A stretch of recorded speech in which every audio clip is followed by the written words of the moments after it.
சிவன், மகாவிஷ்ணு, மனோன்மணி அப்படின்னு சொல்லக்கூடிய சிவனுடைய மனைவியாகிற சக்தி, இவர்கள் எல்லாம் குலதெய்வமாக சில பேர் சொல்றா, சில பேர் குலதெய்வம் இல்லை அப்படின்னு சொல்றா. அதாவது என்னன்னு கேட்டீங்கன்னா, தொல் தமிழகத்துல நிலம் சார்ந்த கடவுள் சொல்லியிருக்காரு. அந்த கடவுள் அனைத்துமே குலதெய்வமாக தமிழர்களாலே பாரம்பரியமாக வணங்கப்படுகிறது. குலம் என்கிற வட சொல்லுக்கும் குலம் என்கிற தென் சொல்லுக்கும் எழுத்து ஒன்னா இருக்கலாம், ஆனா இதுக்கு அதுக்கும் 100 வித்தியாசம் இருக்கு. அதனால தமிழர்கள் சொல்லுகிற குலதெய்வம் என்பது முருகனா இருக்கலாம், பெருமாளா இருக்கலாம். தமிழர்கள் வணங்கிய மால் என்கிற நிலம் சார் கடவுள், அதாவது காடு சார்ந்த பகுதியை சார்ந்த கடவுளுடைய வழிபாட்டு முறையே வேற. அவர்கள் பெருமாளை கும்பிடுற முறை, அவர்கள் இறைவனுக்கு கொடுத்திருக்கிற இலக்கணம் என்பது முழுவதுமாய் வேறானது. அந்த பெருமாள் குலதெய்வமா வரும். ஆகமங்கள்ல சொல்லப்பட்டிருக்கிற பெருமாள் குலதெய்வமா இருக்கிறதுக்கு வாய்ப்பு இல்லை. ஆகமங்கள்ல சொல்லப்பட்டிருக்கிற சிவபெருமான் குலதெய்வமா இருக்கிறதுக்கு வாய்ப்பு இல்லை. குலதெய்வம் என்பது முழுவதும் உடல் சார்ந்த ஒரு பிரதேசம் சார்ந்த பண்பு.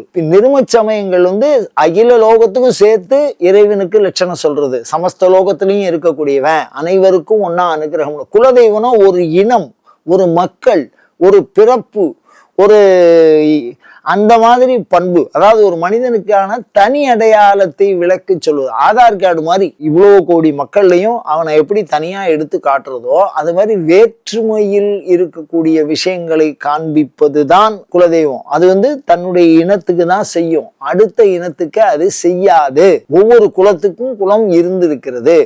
முன்னோர்களாவே அந்த சாலோக பதவியை அடைஞ்சவாள குலதெய்வம்னு சொல்றா. அதனால இந்த குலதெய்வம் வேற, இதுல சொல்லப்பட்டிருக்கிற பேர் ஒன்னா இருக்கு. இப்ப முருகன் அப்படின்னு நம்ம சொல்றோம், பழனியில இருக்கக்கூடிய முருகன், பழனி தெளிவா இருக்கு தமிழ் வார்த்தை. முன்னை பழம் பொருட்டு முன்னை பழம் பொருளே பின்னை புதுமைக்கும் பேர்த்தும் பெற்றியனே.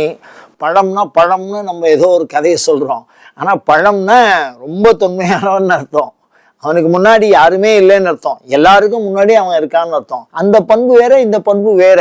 இரண்டுக்கும் ஒளி ஒற்றுமை இருக்கலாம், ஆனால் அந்த குலதெய்வ பண்பு அப்படிங்கிறது ஒரு இனம் சார்ந்து வழிபடுவது, சரீர நலனை தருவது, பிரத்யட்சமாக நேரடியாக ஆள் மேல குறி பேசும். ஆனா சிவன்லாம் அப்படி சாமி பேசினதாலாம் வரலாறுலையும் இல்லை, அந்த மாதிரியும் இல்லை. கனவுல சொல்லியிருக்கலாம், ஆனா அது குலதெய்வமாலாம் இருக்கிறதுக்கு வாய்ப்பு இல்லை. இந்த ஆகமங்கள்ல சொல்லப்பட்டிருக்கிற விஷயங்கள்லாம்